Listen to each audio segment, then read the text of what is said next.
Hello, everybody. I am Patrick Daugherty here with Denny Carter as we keep ROTOWORLD Draft Day going. This is going to be a Q&A. We're going to take your questions for the next hour. We think we have time for one or two questions. We're going to speak about Gabriel Davis for 53 minutes, Trey Lance for 7 minutes. Right. Now, any questions you got, get him here oversight. Yeah. Get him over here. Well, you're not looking at the same. I'm saying get him over here in this comment thing. They're not looking at what we're looking at. No, but please ask any and all about any formats and everything. The thing is, we know everything. We know the answers to everything. We can predict the future. We have the algorithm, so we're ready to answer. No, I mean we'll do the best we can, and I think today is about trying to get you ready for your drafts, which are obviously coming up this weekend, maybe next week. And as we wait for questions to come in, it could take just a minute or two here. Denny, I would say we are suited, and maybe as the kids might say, goated. We're suited and goated. I don't know what that means, but it sounds right. It sounds right. We are wearing suits, and actually we're wearing like very complimentary suits. You know, you have the black and the gray. I have the gray and the black situation going on. It's good stuff. I am honored to be among the first fantasy football analysts to ever wear a suit. To ever even purchase it. You ordered it out of the Sears catalog. I was going to joke about you and I planning our outfits, but then I remembered we actually did. We did. Sure we didn't wear the same color suits. Yeah, there's no doubt about that. We did. And so someone asked me, when I wore a suit for the Superflex mock draft that I did today with Kate Magdziuk and Zach Kruger, which you can find on the NFL and NBC YouTube page if you want to take a look at that. Someone asked me, are you wearing a suit as a bit or for real, like earnestly? What is the actual answer? And the answer is, I don't know. The answer is it's whatever you want it to be. If you want it to be a bit, that's fine. That's fine. If you want it to be real, then that's good too. I don't really have the answer. We're so deep inside levels of irony that it's really hard to know anymore. When everything you say it has 7 layers of irony to it, it's difficult to.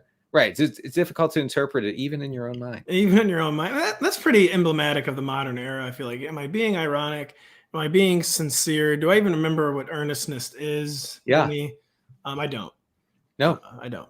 No, it's postmodernism is a thing that I feel. You may be wondering why we're just vamping and filibustering. It's because we're waiting for questions to come in. So we'll talk about our suits the rest of the hour if need be. Kevin B. asks if we're wearing Crocs and shorts. Are you wearing your actual suit pants, by the way?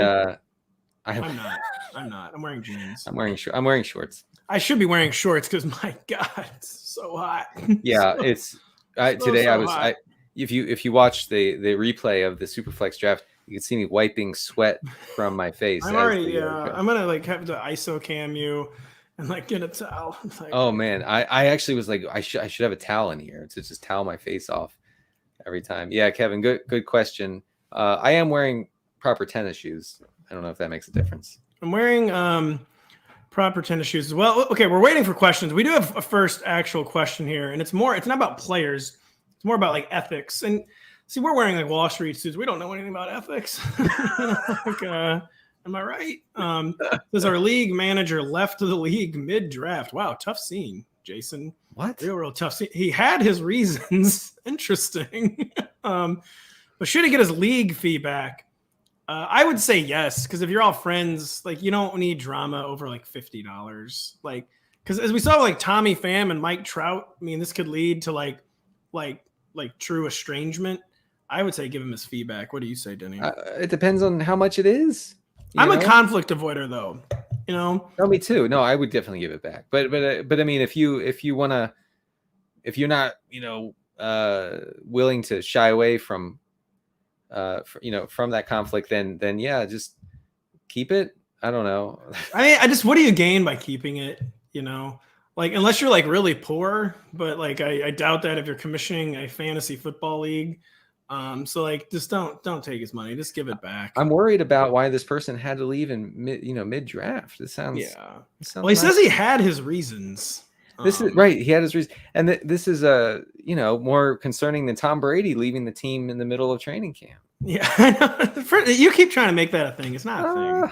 It's not a thing. I'd like to know. I'd It's like to not know what's going on there. And unfortunately, our guy Greg Allman has not busted that one open yet. It's not a thing. We have a football question from Paul. With Davante Adams now in Las Vegas, do you think that opens up Waller for easier coverage, Denny? What are our thoughts on this? I mean, Darren Waller, part of his appeal for a long time was his lack of target competition. Now he has like the highest target share guy in the league. Yeah. In the skill core. I feel like it's weird.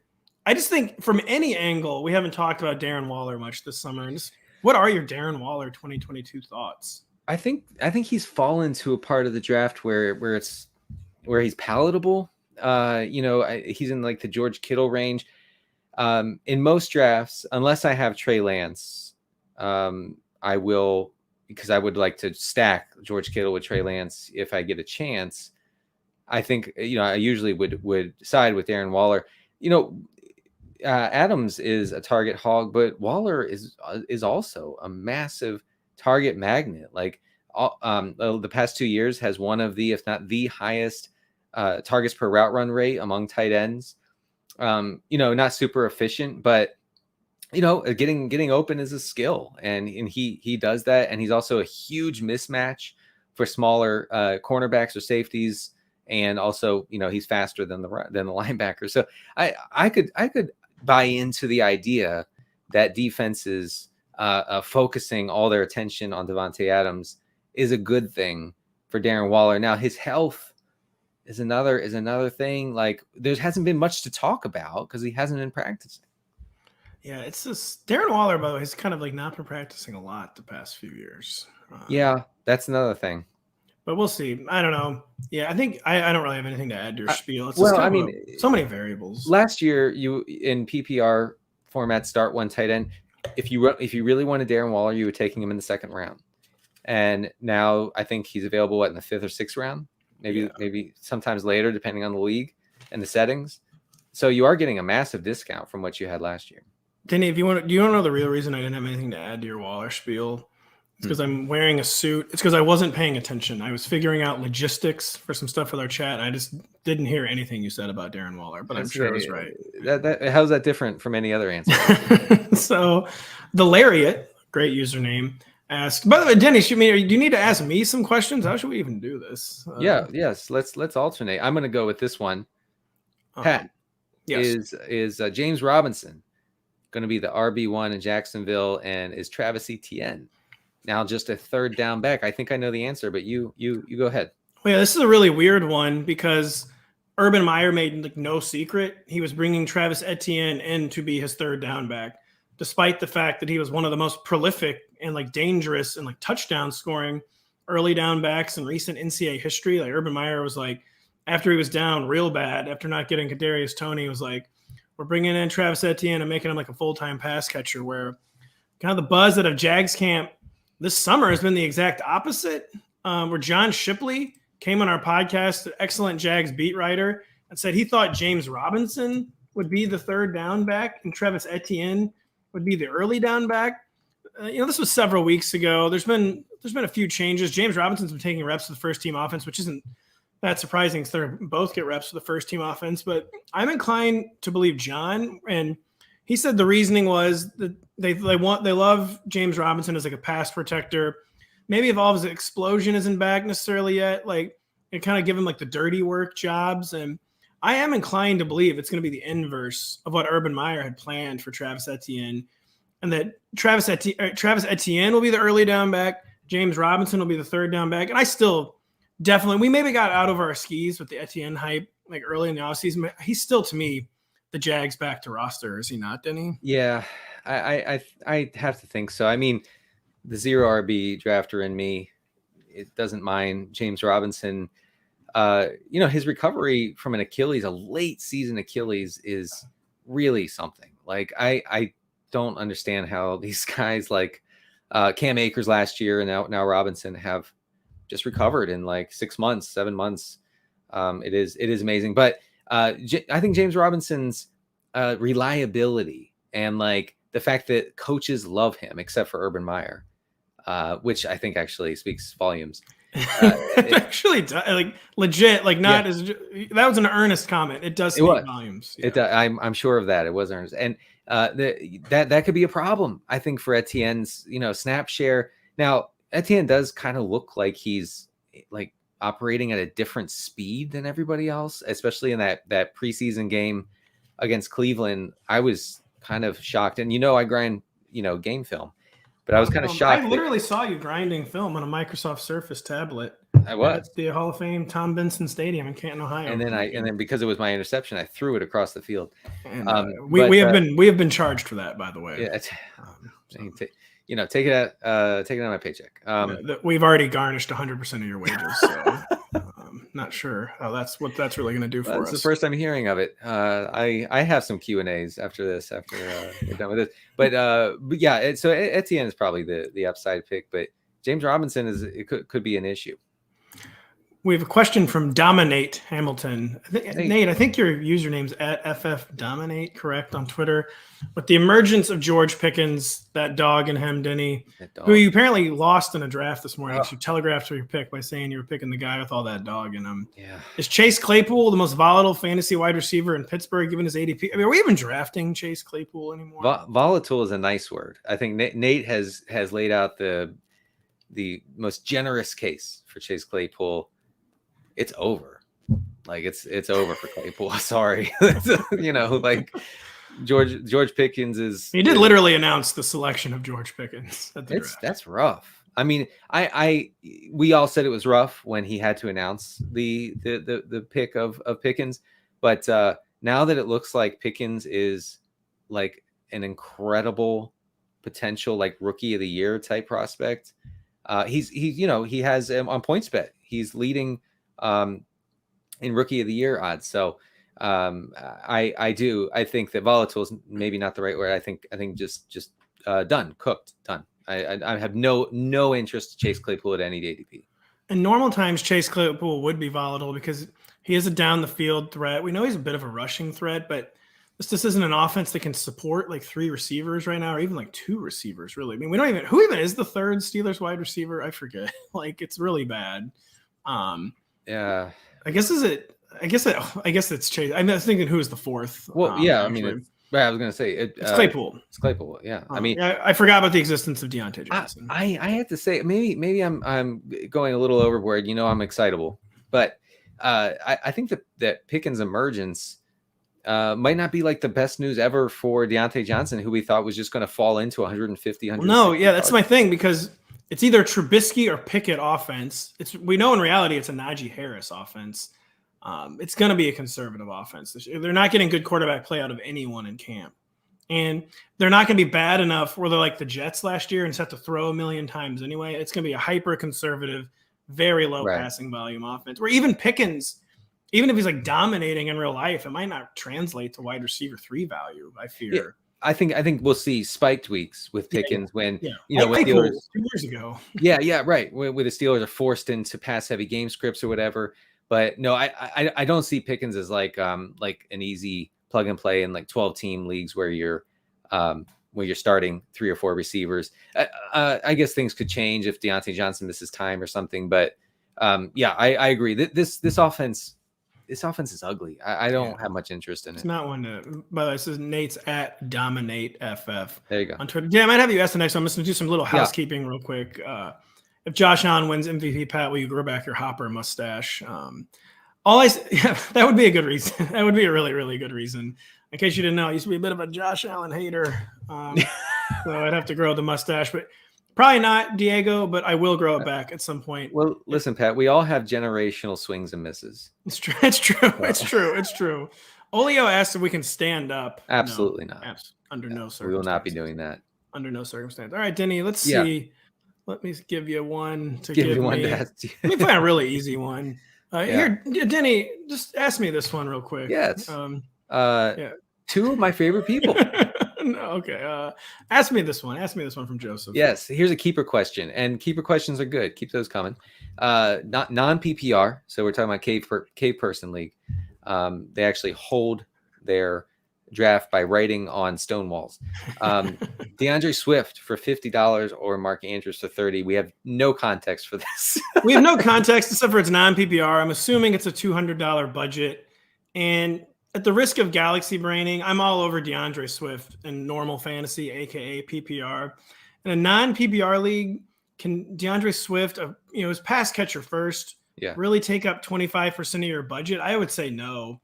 And maybe just go for the positional advantage for Mark Andrews, who's kind of amazing regardless of format. Still going to really be needed for some touchdowns. And Joseph, assuming that's a $200 budget, I mean, it's probably not more. That is a pretty rare instance where I would say don't keep DeAndre Swift. $700 budget, Joseph says. $700 budget. Wow. Oh yeah. I mean, I'll easily keep DeAndre Swift then. Yeah, I think that's because it's worth the risk. Because we think he's becoming a more complete back, even in standard. Man, yeah, I would still say DeAndre Swift. Man, that's $700. But I've never even heard of such a thing. That's quite the budget in this economy. In this economy. Can you hit Zachary Davis's question here? Zachary Davis wants to ask Denny Carter, Rashad Bateman for $1, George Washington or Cortland Sutton for $7, $200 budget, one flex spot. I'm going Sutton, and I think it's pretty easy. Reports out of Denver Broncos training camp have said, Cortland Sutton is the guy that Russell Wilson looks to pretty much every time, especially when the play breaks down. We know how that can work out for a big-bodied receiver. We saw it with DK Metcalf. I think we'll see that with Sutton. Now, I will say I wasn't really on board with hammering Sutton in drafts until the Tim Patrick injury, because Tim Patrick is a thing. Like, he's a factor in that passing game. He might be pretty good. Russell Wilson apparently had a lot of chemistry with him, was looking toward him in the end zone. Even before he was on the Broncos, Tim Patrick helped Russell Wilson rehab his finger last year. He massaged it for 3 hours a day.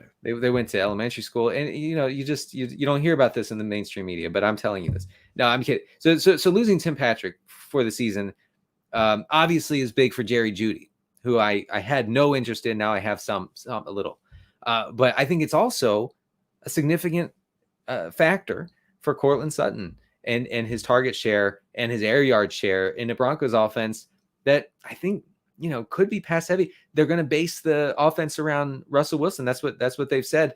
If that can work, I don't know, but I think Sutton benefits from Patrick being out big time. Zach, the only thing I'll add is you may be hesitant to pass on $1 because that's such an amazing value. The counter be $7 is also a pretty amazing value for someone like Cortland Sutton. I will say I feel kind of like I want to contradict you, Denny, but I do agree with the Cortland Sutton hype, and I wouldn't overthink the value part too much because those are amazing prices for either player. So it's kind of you could go with your heart on this, and the price is kind of immaterial when it's 7 or under. The Ravens offensive plays per game and their pass rate are both going to plummet this year if things go according to plan. I'm pretty out on Bateman. I'm just not. They're going to plummet, but it's not like it's going to zero. I will say. No, they will pass sometimes. It's true. By the way, I can't find his questioning, but Sam Wagman asked why I'm not whispering because I'm in a library, and I'm just telling Sam that he's canceled. Oh man, that's really tough. Canceled. Sorry, Sam, you're canceled. Denny, you want to throw this one to me? Yeah. Pat, is the Antonio Gibson negative sentiment overblown? Right now, at last check, he was the water boy. I'm getting a little concerned now that he's not even allowed to put on his uniform anymore. Yeah. Unfortunately, Paul, I don't think it's overblown. And teams, you can't say the Commanders haven't been telegraphing this. And so kind of it's going all the way back to the beginning. Antonio Gibson already in his career has had two really lingering injuries. He had a really concerning toe injury and he had a really concerning shin injury.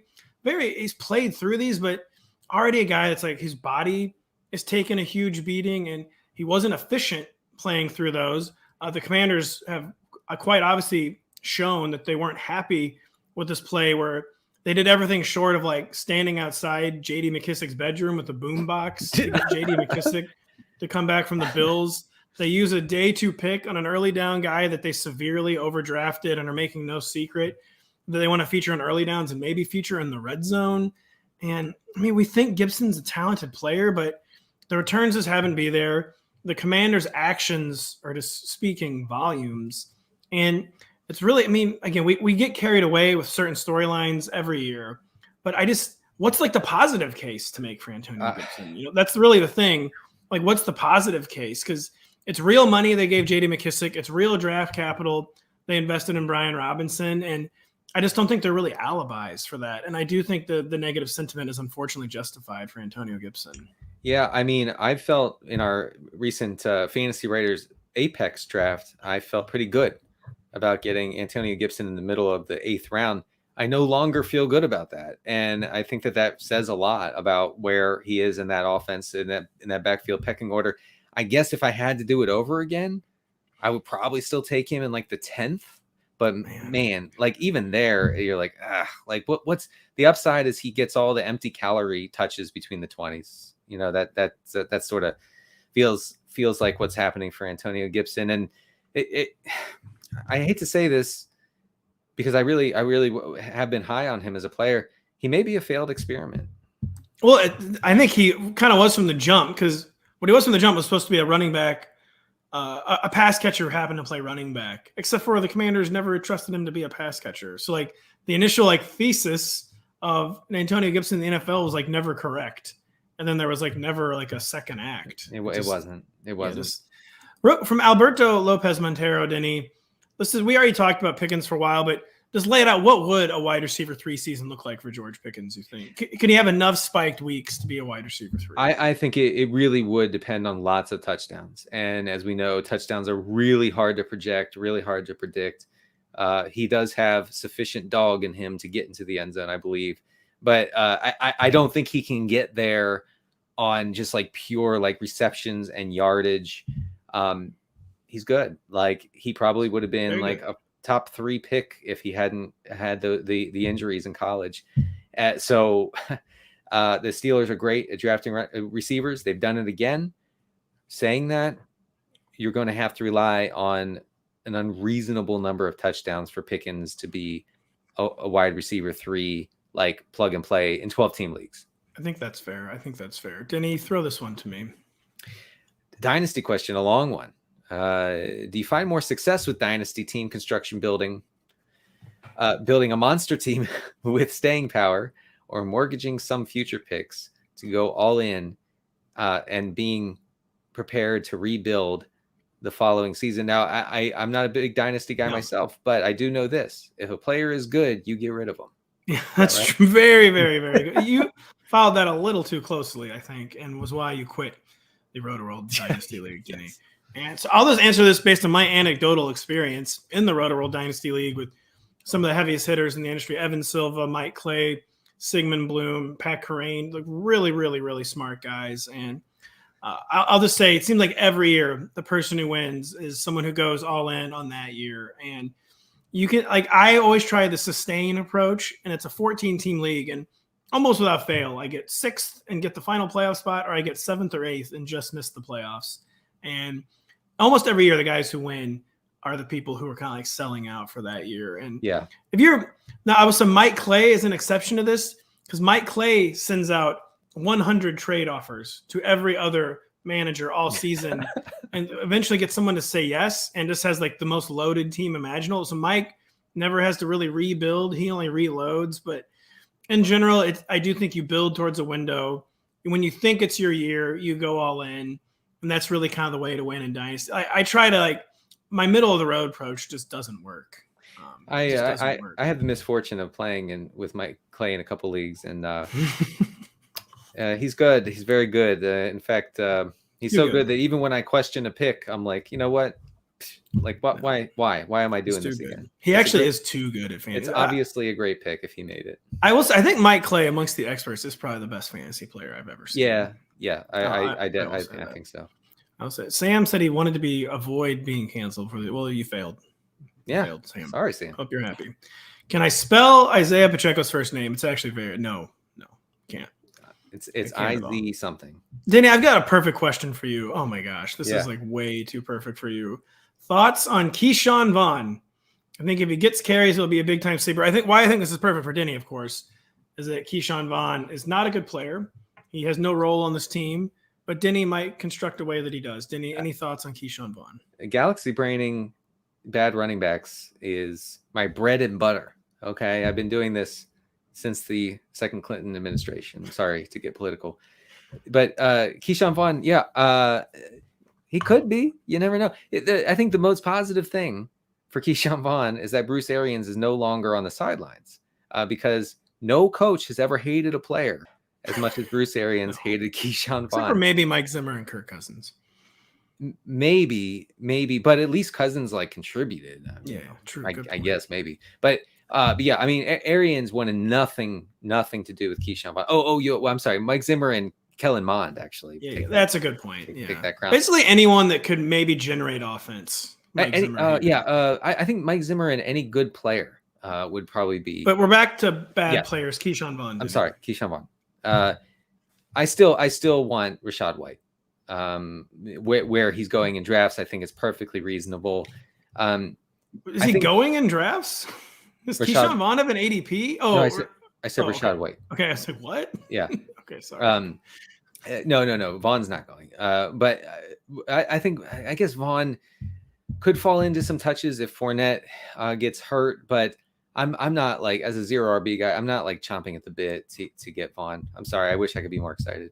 It's curious because you couldn't wait to draft Giovanni Bernard last year. Yeah, you think the people forgot? The one thing the mainstream media actually did report on heavily was your love of Giovanni Bernard last season. Yeah, that is unfortunate that we were fair and balanced on that one.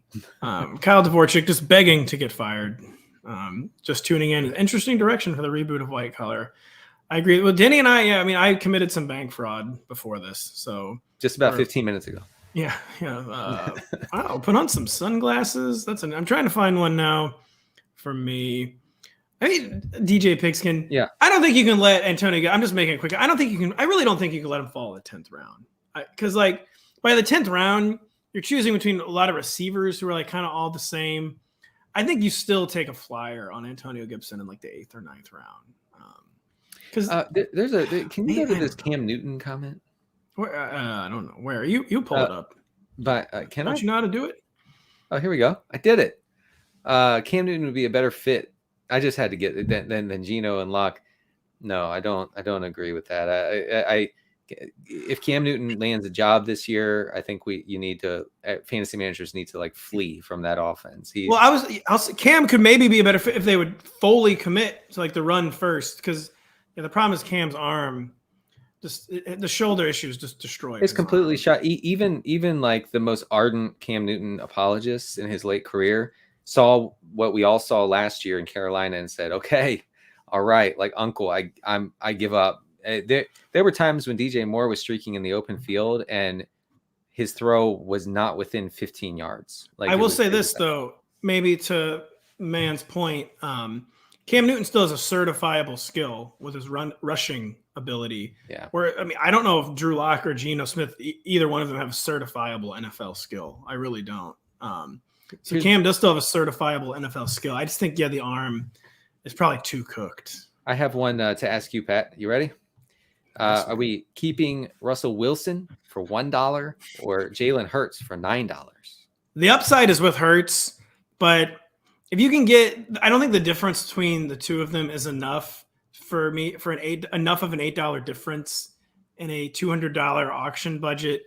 And you only really want to spend like in the 9 or 10 region to me if it's the Josh Allen zone, the Patrick Mahomes zone, and Jalen Hurts might be in that zone this year, and from a fantasy perspective, of course.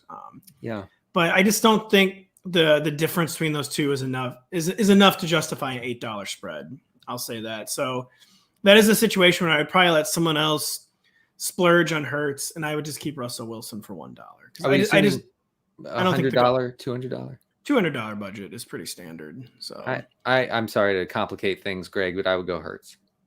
Well, that's where the upside resides. I just don't know if it's $8 difference upside, Greg. But if you want the moonshot upside, you do go Hurts for sure. Denny, Brian is avoiding DK Metcalf. Super talented. Geno is a deal breaker. But just basically, what are your thoughts on DK Metcalf? A player, who I feel like we don't ever know what to say or think about the Seahawks receiver core this year. I think at some point you need to like trust that a guy is good and that him being good is going to command targets, especially on probably a bad team that might actually be forced to pass more than we think. Geno Smith looked toward DK Metcalf a lot. I don't have the numbers in front of me right now, but I did recently write about how DK Metcalf had a solid target share with Geno Smith under center last year. I think that DK Metcalf has fallen to a place where you can probably take him, honestly, some depending on how you're building your team, as like your wide receiver 3. I mean, imagine saying that 12 months ago. I can get DK Metcalf as my wide receiver 3. He's the same player, dominant boundary receiver, touchdown scorer, incredible after the catch. So I'm not as down on Metcalf as some are. I'll just say you make a valid point. I think where you have to trust that a player is good. The thing with the Seahawks offense is it's not like they're not going to be attempting 15 passes a game. Like the NFL baseline is still 20 to 25 passes a game. The huge majority of those targets are going to be going to DK Metcalf and Tyler Lockett. And I would say fantasy managers are mostly trusting that DK Metcalf is good, but not Tyler Lockett. And I just don't understand the ADP golf still between the two of them, where Tyler Lockett's like an easier target too for like a struggling quarterback since he does so much more work underneath than DK Metcalf does. And I mean, an underdog, Tyler Lockett was barely going as a wide receiver 4. And I just think he's still easily a wide receiver 3 in fantasy. And people are treating the Seahawks offense now as if it's going to literally attempt like 12 to 15 passes a game. And this is still going to be a 20 to 25 attempt, and probably frequently over 30 because they'll be trailing attempt off. Like the baseline, people are drafting Seahawks receivers as if there is no passing game baseline whatsoever. Right. And there is. It would be worse for DK Metcalf and Lockett if this team had a stout defense and was all around really good except for the quarterback situation, and so therefore was never really forced into a pass-heavy script. You know, that's probably not going to happen, okay? I can't guarantee it, but they're probably going to be pretty bad and they'll have to throw no matter what Pete Carroll does or says. I'm okay. I'm okay with DK Metcalf. What do we have next? We have Sam. I just wanted to shout out. Sam's also asking about DK Metcalf. Denny, get me a question next, but first, would be remiss not to mention you can get the ROTOWORLD Draft Guide for only $1 using promo code DRAFT1 at checkout on NBCSportsEdge.com/draft guide. Denny and I are all over it. Crane, Kyle Dvorchak, all your favorite analysts. So much great stuff in there. We're keeping it updated. It really, really is. For $1. We can say it is a genuine steal. So for $1 using promo code DRAFT1 on NBCSportsEdge.com/draft guide, you can get our guide. And listen, you'd be losing money not to buy it. We don't want that. No, we don't want that. You know, in this economy, we need you to go ahead and buy it. Denny, find me a question. Well, I do want to say DJ McConnell understands what I'm saying. He's in the middle of his first dynasty draft and he wants to quit. So he's great in the replies on Twitter. DJ McConnell. He is a reply guy specialist. We appreciate him. We have this is timely. Zach Davis again. Is Rashaad Penny now a thing with Ken Walker having a hernia and being out possibly for the early season? He is, because I would say his ADP might not really adjust that much. Like, I'm sure it'll probably jump like a round or two. But I mean, the Seahawks beat writers have mostly already been talking about Rashaad Penny being like the clear-cut starter. The problem is Rashaad Penny is like a self-admitted rhythm runner, and he like basically needs 20 to 25 touches, and he was always stuck in the 10 to 15 in the past, and he has never produced. Last year, they finally make him a 20-touch player. He becomes Adrian Peterson, basically. And maybe now if Kenneth Walker is missing games early in the season, like Rashaad Penny just kind of becomes undeniable. Like he was quite literally the best running back in the NFL the final 5 or 6 weeks last season. Yeah. Yes. Like by any advanced metric, by any conventional metric. Right. I think the schedule was a little soft, but Rashaad Penny was already pretty tempting at his ADP, despite the fact that he's a rhythm runner. And I would say he is very much a thing right now. I mean, of course, he's going to injure his calf in week 2, and you'll be very, very upset. Yeah, but he is a thing. Rashaad Penny, absolutely. I have one here, if you don't mind. We have Tyler Sperry say Tyler Higbee or Robert Tonyan, even though Tonyan is coming off of of a season-ending knee injury from 2021. I'm not doing the Higbee thing again. So no reason. Who are you taking here? Tanyan? Big Bob. He just came off the PUP list. The need. This is an offense where without Devontae Adams, like it's kind of the classic. We don't know who isn't the leader in the clubhouse for like any one role. Yeah. Where one of the only certifiable things we've seen from the skill core in the past is Robert Tonyan being a thing in the red zone for Aaron Rodgers. And it wasn't translating early last season before he got hurt, but we know he's been a touchdown scoring specialist for Aaron Rodgers. We have no idea who the favorites in the red zone are going to be this year, but we just know in a skill core full of questions, one thing we have seen is Robert Tonyan being a point of emphasis for Aaron Rodgers, especially in the red zone. And his ADP is never really developed. He goes undrafted in a lot of 16-round leagues. And I love Robert Tonyan as what is essentially a free flyer. I do too. Redrafts. I find myself taking him all the time in best ball if I'm going with a 3 tight end build. In redraft, I think that he's fine as like a last round pick, or get him off the waiver wire at some point in 12-team formats. Here's the thing about Higbee. Guy ran like the second most routes, maybe the most pass routes among tight ends, all tight ends last year, and was barely like a tight end 1. Okay. Like he could run 11 billion routes this year and still be a tight end 7. Okay. Overall, I'm done banking on him to be a thing as the only tight end in that Rams offense who's running routes. So it's Tanyan for me. You mean Higbee, like not trying to be like classic, like Pat Denny the Sark. Higbee's just not good. Like he's good enough that when you don't have a better option, they can put him out there and he can play snaps and not embarrass the team. But he's just the definition of a league average player, and nothing is going to change. Yeah. So yards per route run is a great way to see if a guy's average or below average. Higbee's is off the charts bad. So we're done. We're done with him.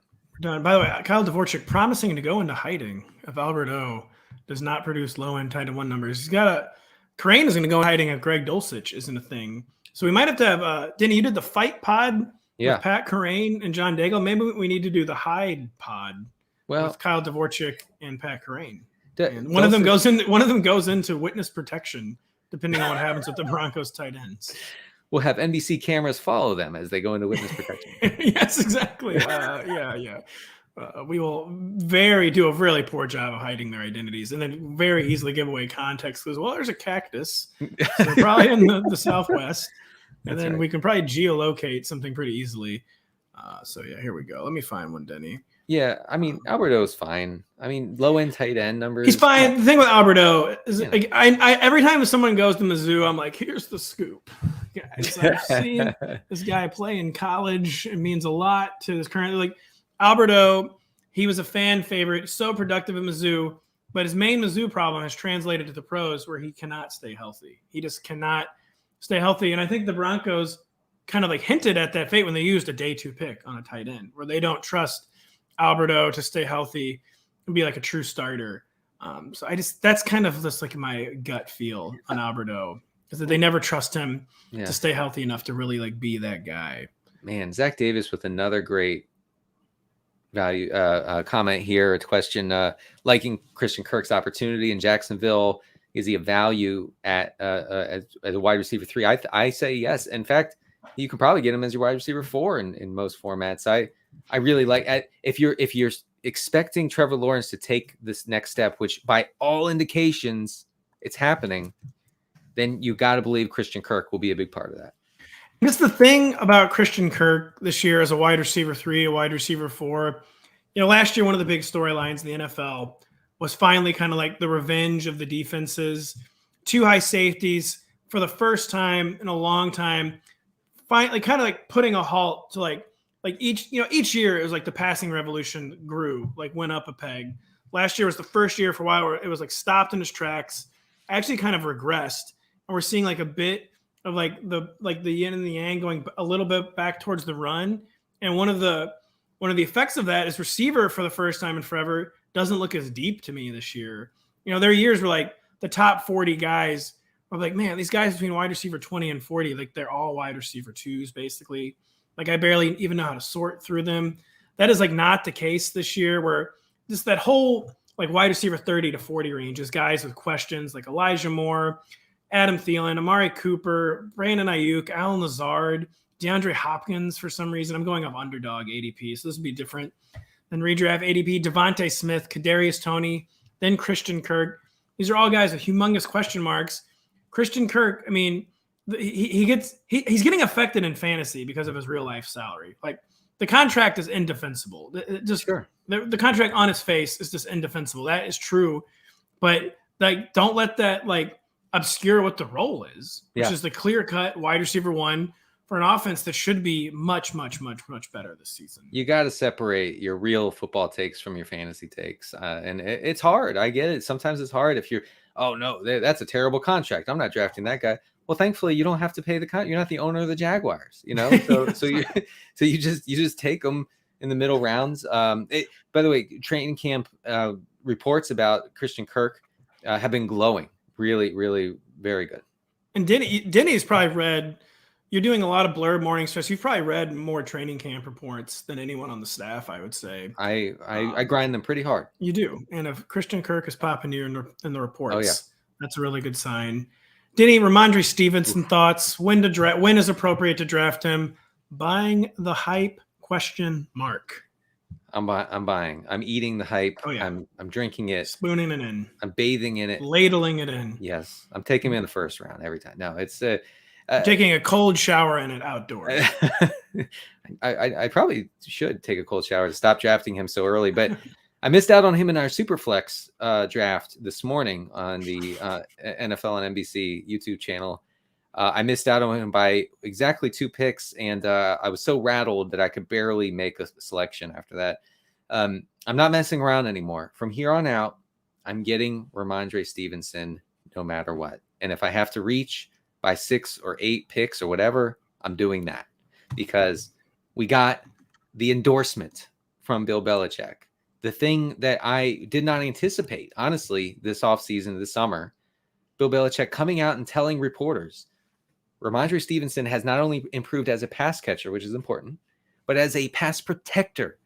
You know, that is ringing alarms. Yes, on that one. Yes, we need. This is an emergency for fantasy football, I think. So, and it's an emergency for those thinking that they're going to draft Damian Harris and get 16 touchdowns again, I think. But Ramondre Stevenson fits the profile, as Pat Crane has argued recently, fits the profile of an upside every down type running back, whereas Damian Harris does not. Stevenson, very efficient last year on limited opportunity. I get it. He only had 18 or 19 targets. I get it. But was crazy good with those 18 or 19 targets, and was good as a pass catcher in college in his final season. So I'm in on Stevenson. If you build your team where you're fading running back early, he's a must get. Yeah, it'll be an emergency for our family's finances if he's not an RB2. I will say that. It would be, yes. Be a big time emergency. And what I'll real quickly add on Ramondre, it is very weird and noteworthy that Bill Belichick has been rather direct in his praise of Ramondre Stevenson. I'm almost like, is like Bill's health failing? Like, why is he behaving differently this summer? Like, why is he like praising people on his own team? Right. Not something he normally does. He's praising like everyone. He's not only talking about Ed Reed. Yeah, exactly. But Ramondre, I'll just say, basically played Damian Harris to a standstill down the stretch last season, some of the most important games. And he said, like, the big difference is that Damian Harris has no room for growth as a pass catcher, whereas Ramondre Stevenson does. And they seem to be almost equal talents on the ground, with Ramondre perhaps even being the better runner. And it just seems like we're doing some dot connecting. It seems like a pretty easy dot connecting case that Ramondre Stevenson's making the leap. And I do think he's a worthy RB2, and he's still going as just an RB3. Yeah. So he's still like a value, despite being really hyped. Ramondre Stevenson's ADP still feels very reasonable to me, Denny. We have, actually for me too, we have these questions about week 1 GPPs. Look, man, it's a GPP. Do whatever you want. It doesn't matter. Like who are they playing? Who are the Lions playing week 1? Do you know? No, you can look it up if you don't mind while I vamp for a second. But stack golf with Hawkinson and Swift and whoever else. Amon-Ra St. Brown. Yeah, I mean, there's no wrong answer with a GPP, which is why we scream so and so in a GPP. It can work.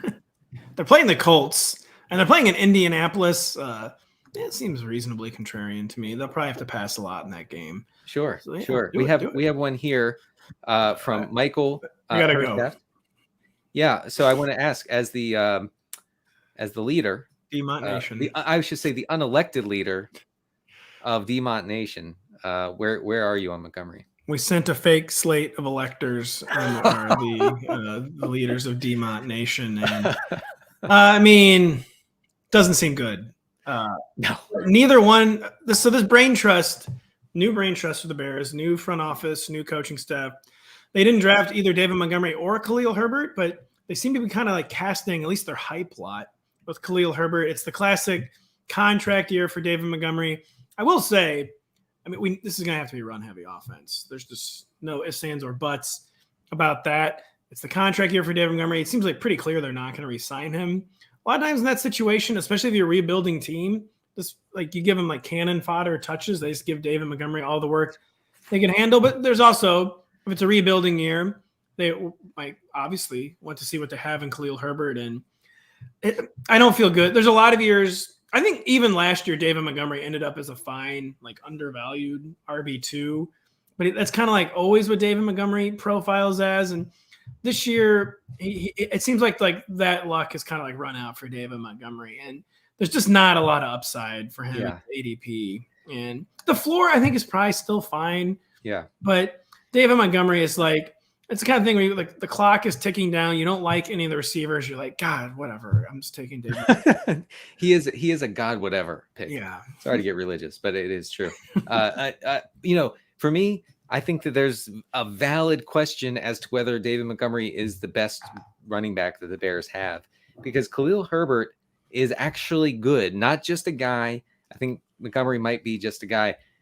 So Khalil Herbert was fifth in 2020, was fifth in college football rush yards, accounting for nearly half of Virginia Tech's yards on the ground. Michael Carter was the only back in the entire nation with more than 150 carries to eclipse Khalil Herbert's 7.7 yards per carry.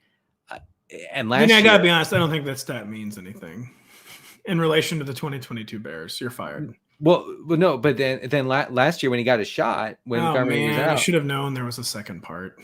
He was right. He was top 10 in a lot of really key metrics. Yards before contact, yards after contact, things of that nature.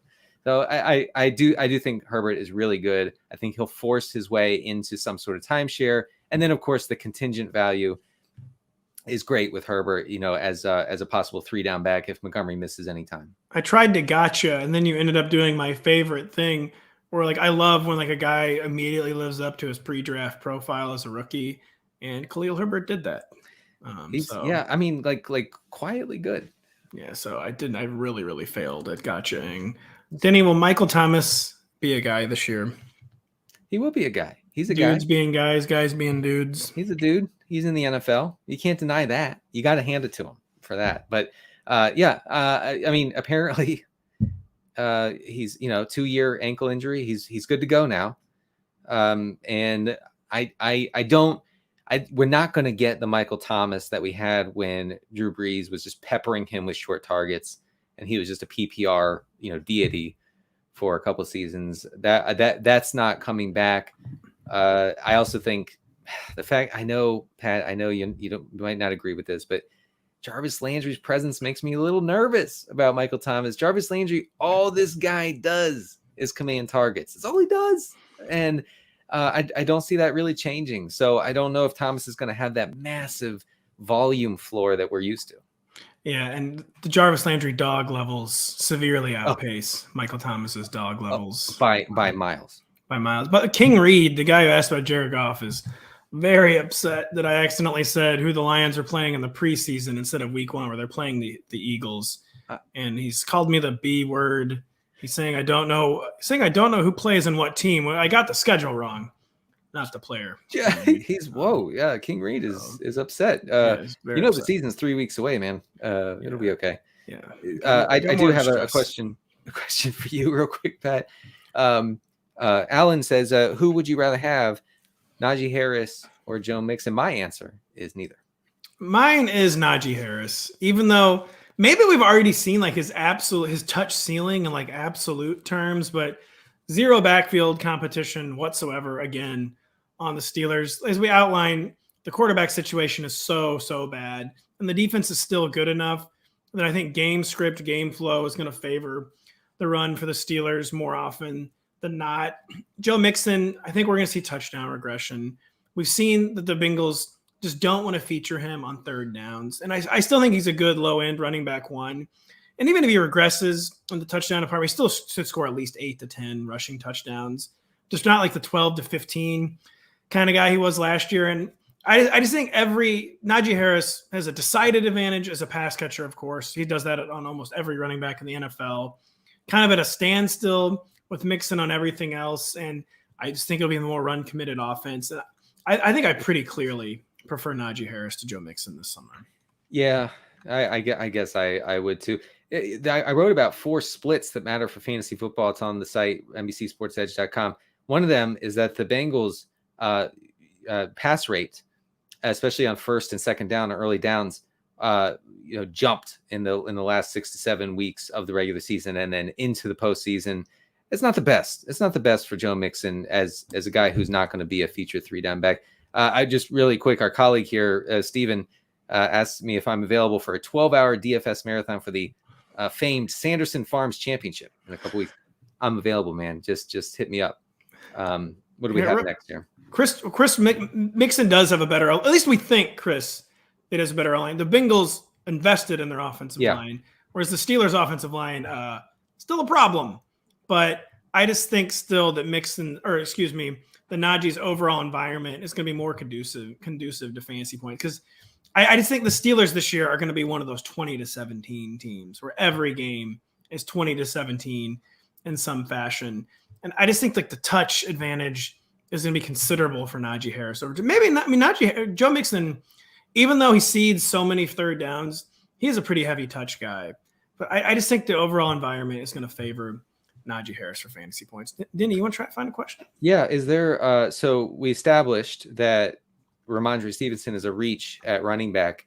And what I should say, we are reaching for him. And I said I have determined that I will never miss him for the rest of this summer. I'm going after him in every league. So first round. So which wide receiver fits that description? I'm having a little bit of trouble coming up with that. Do you have one off the top of your head? I think the whole world is, at least this is what we're telling you. We're reaching for Gabriel Davis. And it's like the entire industry isn't in a guy. You can't really say you're reaching for a guy, but I think Gabriel Davis is kind of like, and get him at any cost. I mean, do you agree with, do you think, how serious are you about getting Gabriel Davis on your team? Because Gabriel Davis is a guy where I get asked about by essentially everyone this summer. Do you think he's worth paying a wide receiver 20 to 24 ADP, which is basically what you have to do if you want to guarantee that you get Gabriel Davis on your team? Yes. Yeah. I mean, he's not quite the guy, I refuse to leave a draft without. Like, I'm not going to lose my mind and take him like a round or a round and a half ahead of his ADP. But we've never seen him get a full complement of snaps in this high-powered Buffalo offense. And that's the difference. So when people cite stats from his first, 3 years in the league, and they say, or maybe 2 years, I forget, and they say, oh, only average this many fantasy points, only average this many targets. You're talking about a time in his career where he was basically like a sub. Like, he would come in on like 4 wide receiver sets and sometimes only run like 8 to 10 routes in a game, while Emmanuel Sanders and Cole Beasley ran 35 to 40 routes. So I think context is key. And the fact that he's now going to run all the routes, that's the difference. That's hard for me to understand how people I'm out on this guy. He only averaged 8 points a game last year. It's different now. Brian, I think the answer for me, who I'm reaching for at wide receiver, and it's a little tough to call it a reach at this region of the board, but I'm finding myself like fairly frequently, if say I have to go running back in round 1 and receiver just gets cleaned out, I'm fairly often, like when I'm like put on the clock and like forced to like draft my like actual feelings, I'm feeling quite comfortable with DJ Moore as my wide receiver 1. And we know Baker Mayfield is like never really produced like good wide receiver seasons. I think for a lot of like kind of some factors beyond his control. But DJ Moore, nothing has changed in his profile. He's still just like a Stephon Diggs waiting to happen. He's a guy who does like everything you need at the receiver position. He can compile underneath. He can make big plays deep. He has a nose for the end zone.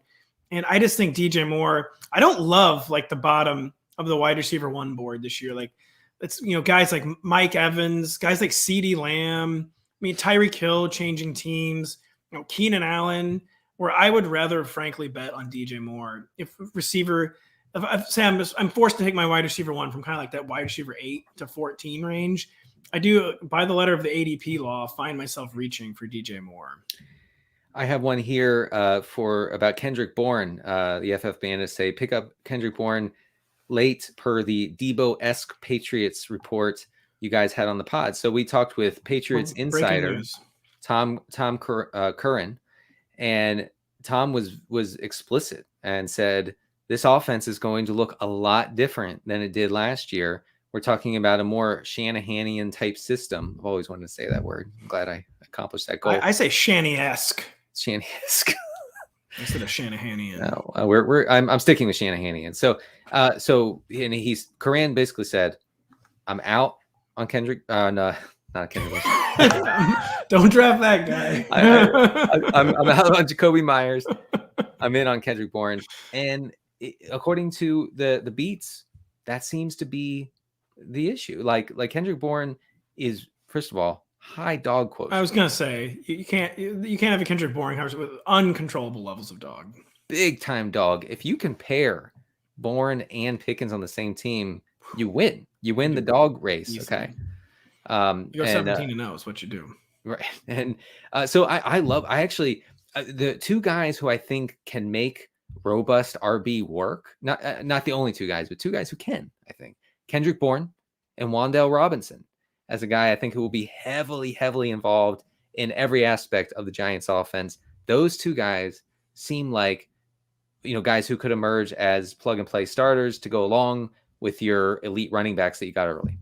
Speaking of heavily, it seems like we are heavily, heavily influenced by our own podcasts because now we can't stop drafting Kendrick Bourne and Wan'Dale Robinson. Well, but even it's kind of scary. The Wan'Dale thing, that we heard from the Giants beat writer, Mr. Patrick Leonard of the New York Daily News. Mr. Leonard was kind of confirmation of what we'd heard from Peter King and others who have been in Giants camp and said, wow, this kid, Wan'Dale Robinson, is really something, and they're obsessed with getting him the ball. He's going places, folks.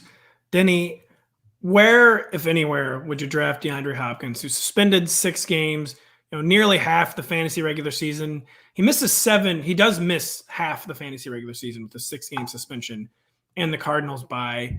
At what point, if any point, does DeAndre Hopkins become a value for you?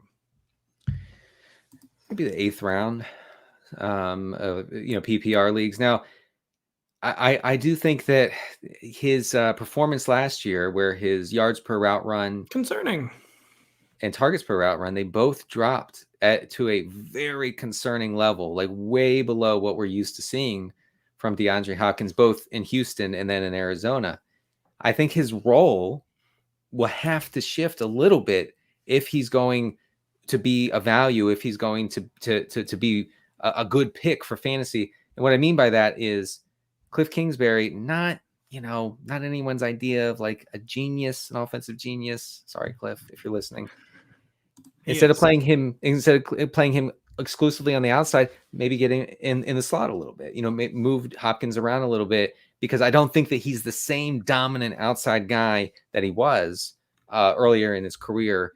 If they continue to try to use him that way, I think it could be rough for those who stash him for half the season basically, and then say, okay, I have a wide receiver 1. It could be an unpleasant surprise. I'll just say the thing with those stashes is like it always seems good. Like, well, when I make the playoffs, this is gonna be awesome. It's a lot harder to make the playoffs if you have a dead roster spot for literally half the season. And like as you outlined, his performance is already slipping. DeAndre Hopkins is someone, there's just no price for me where he becomes a value, and I let someone else take him. I just think it does more to hurt your playoff odds than any potential upside of, say, having like a life hack wide receiver 2 for the playoff. I just don't see it with DeAndre Hopkins. Yeah, I'm not thrilled. I'm not excited. If he drops a little further, if your league mates just don't want anything to do with him, sure. I'm like, pick him up later. It's just so long to have a dead roster spot in the It game. It is really so so many injuries. But unfortunately, I feel like we could do this like all day. We could. But we are out of time with our ROTOWORLD Draft Day Q&A. We still got a lot of stuff coming up. We have a best ball mock draft with Pat Crane. We have Galaxy Brains with myself and Denny, where we're not wearing suits. It was pre-taped. Sorry to take you behind the curtain. We have a PPR mock draft with myself and guests, Hayden Winks, Jennifer Eakins, Danny Kelly from The Ringer. We have a Matthew Berry, myself podcast coming up later today. And then tonight we have the ROTOWORLD Draft Guide show beginning at 7 p.m. Eastern on Peacock and the NFL and NBC YouTube page. Check it out. It's going to be amazing. All sorts of stuff on our amazing draft guide, which we worked so hard on. So thank you so much for joining us today. And remember, use promo code DRAFT1 at NBCSportsEdge.com/draft guide to get our guide for only $1. And we appreciate all the questions. We appreciate you joining us today. Stay with us today as we continue to pump out the great content. For Denny, I'm Pat. We'll catch you later.